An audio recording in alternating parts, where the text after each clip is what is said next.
नमस्कार, आज है 30 दिसंबर और यह है अमेरिका लाइव। सबसे पहले नजर डालते हैं आज की खास खबरों पर। डेल्टा विमान मामले को लेकर अमेरिकी हवाई अड्डों पर सुरक्षा बढ़ी। देखेंगे आतंकवाद को लेकर राष्ट्रपति बराक ओबामा का बयान।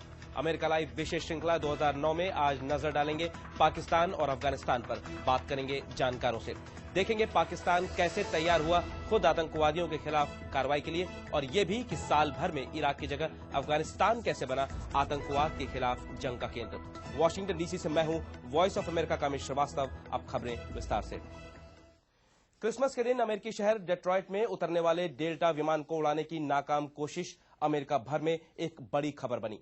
राष्ट्रपति ओबामा इन दिनों हवाई में परिवार के साथ छुट्टियां जरूर मना रहे हैं, लेकिन इस घटना की पल पल की जानकारी उनके पास थी और अपनी सुरक्षा टीम से न सिर्फ वे लगातार संपर्क में रहे, बल्कि हवाई अड्डों पर सुरक्षा इंतजामों की समीक्षा के आदेश भी दिए।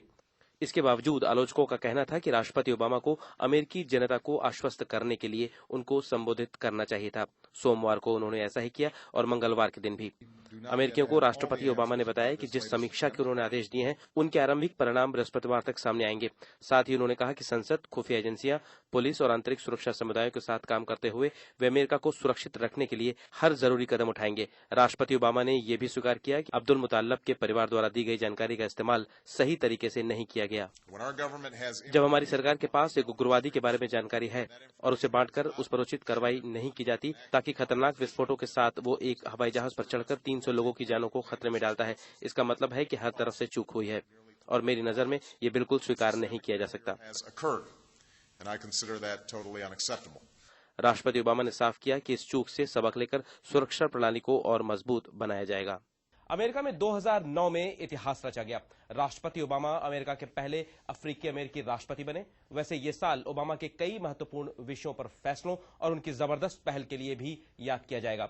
अर्थव्यवस्था, स्वास्थ्य सुधार जैसे घरेलू मुद्दों के दबाव के बावजूद विदेश नीति में अमेरिका का रुख बदलने पर भी राष्ट्रपति ने ध्यान दिया।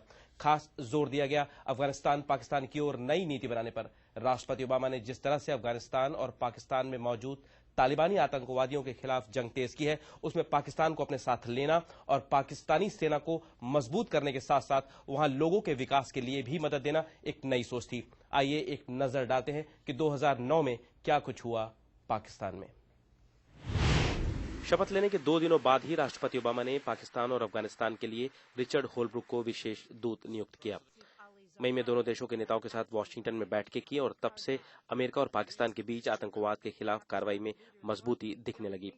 जून में तालिबानी आतंकवादियों के सवात इलाके तक पहुंच जाने की खबर आई। अमेरिका ने पाकिस्तान पर दबाव बनाया कि वो सवात में कार्रवाई शुरू करे, लेकिन सीमा पार अफगानिस्तान में जब अमेरिकी और नाटो फौजों ने बढ़ती आतंकवादी गतिविधियों के प्रति चिंता जताई तो अमेरिका ने पाकिस्तान से कहा कि उसे कबायली इलाके में रहने वाले उन आतंकवादियों पर ज्यादा कार्रवाई करनी होगी जो सीमा पार करके अफगानिस्तान जाते हैं और हमले करते हैं। अक्टूबर में पूरे पाकिस्तान में आतंकवादी बम ब्लास्ट करते रहे, कभी इस्लामाबाद में संयुक्त राष्ट्र के दफ्तर पर, तो कभी रावलपिंडी के सेना मुख्यालय पर, तो कभी लाहौर में सुरक्षा बलों पर। जब तालिबानी आतंकवादियों ने इन हमलों की जिम्मेदारी ली तो पाकिस्तानी सेना ने दक्षिणी वजीरिस्तान में रहने वाले आतंकवादियों के खिलाफ जंग छेड़ दी। लेकिन पाकिस्तान की इस कार्रवाई को लेकर धीरे धीरे आवाजें उठने लगी कि पाकिस्तान सिर्फ उन्हीं तालिबानियों के खिलाफ कार्रवाई कर रहा है जो पाकिस्तान को नुकसान पहुंचाते हैं। एडमिरल माइक मलन को कहना पड़ा कि पाकिस्तान को दक्षिणी की जगह उत्तरी वजीरिस्तान में भी कार्रवाई करनी चाहिए, क्योंकि ये वो तालिबान है जो अमेरिकियों को मार रहे हैं, अफगानियों को मार रहे हैं, संयुक्त फौजों को मार रहे हैं, तो उन्हें सभी आतंकवादी समूहों पर दबाव बनाना चाहिए। इस बीच कैरी लुगर बिल को लेकर भी पाकिस्तान में काफी विरोध हुआ, जिसे शांत करने के लिए इस बिल को लिखने वाले सेनेटर जॉन केरी को खुद पाकिस्तान जाना पड़ा। कैरी लुगर बिल के तहत अमेरिका पाकिस्तान में गैर सैनिक विकास के लिए 5 सालों में $7.5 बिलियन खर्च कर रहा है। बात बस इतनी थी कि अमेरिका चाहता था कि अमेरिकी करदाताओं का पैसा अगर पाकिस्तान में लग रहा है तो वो चाहेगा कि उसे पता हो कि पैसा कहाँ खर्च किया जा रहा है। लेकिन पाकिस्तान में कुछ लोगों की ये राय थी कि ये सवाल उनकी संप्रभुता पर सवाल खड़ा करता है। बहरहाल तमाम गर्माहट और नरमाहट के बावजूद 2009 में अमेरिका और पाकिस्तान एक साथ आतंकवाद के खिलाफ जंग लड़ते रहे। पिछले दिनों जबकि पाकिस्तान के सर्वोच्च न्यायालय ने एक बार फिर पुराने मुकदमों पर कार्रवाई का हुक्म दिया है, एक बार फिर आतंकवादियों के खिलाफ जंग के सवाल के साथ 2010 पाकिस्तान के लिए आसान नहीं होगा। 2010 में पाकिस्तान को लेकर अमेरिका की क्या सोच है, इस बारे में बात करने के लिए आज स्टूडियो में मौजूद है वॉइस ऑफ अमेरिका उर्दू सेवा के प्रबंध संपादक रजी अहमद रिजवी। रजी साहब स्वागत है। अभी आपने साहब स्टोरी में देखा कि 2009 में किस तरह से अमेरिका और पाकिस्तान करीब आए और आतंकवाद के खिलाफ एकजुट हुए।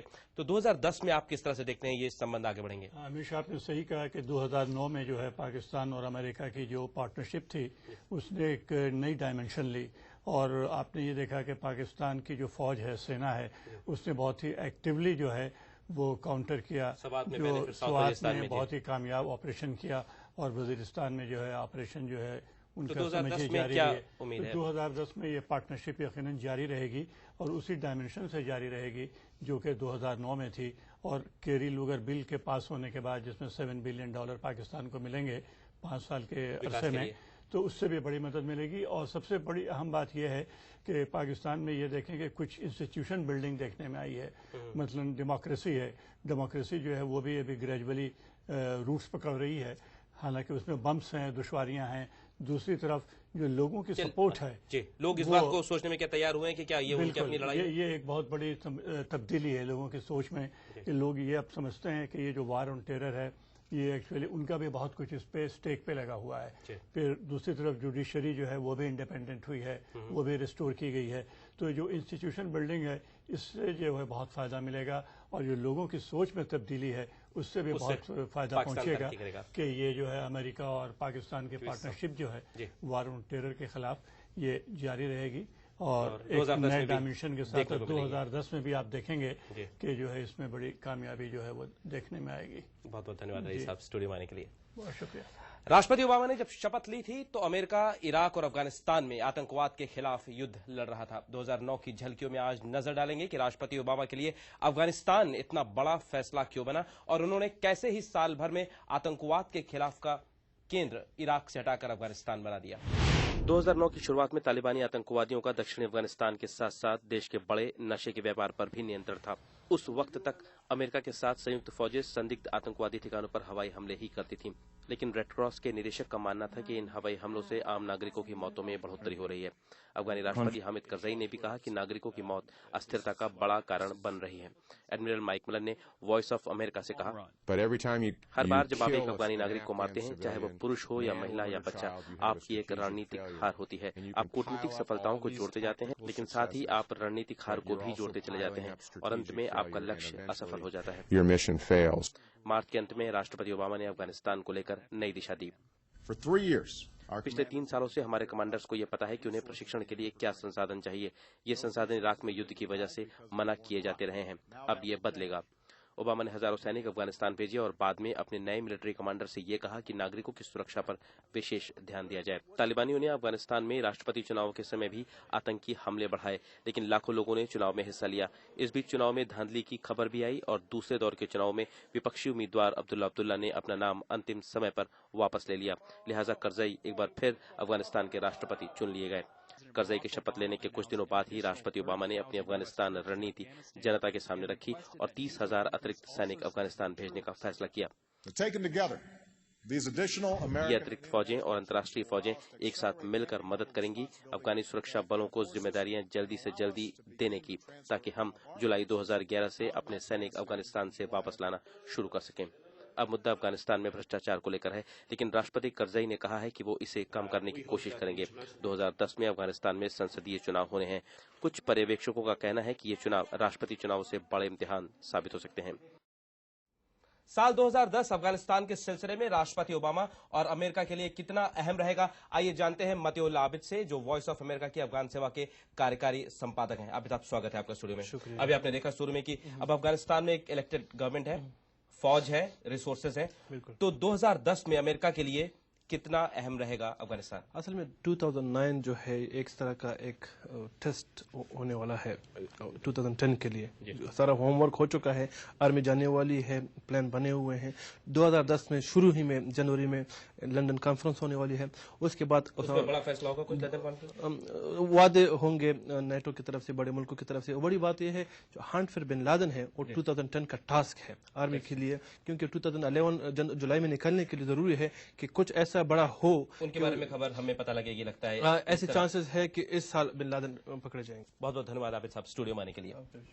अमेरिका लाइव आप हमारी वेबसाइट www.voasamachaar.com पर भी देख सकते हैं। अमेरिका लाइव के बारे में अपनी राय हमें americalive@voanews.com पर भेजना ना भूलें। अमेरिका की बड़ी खबरों के साथ कल फिर मिलेंगे। नमस्कार।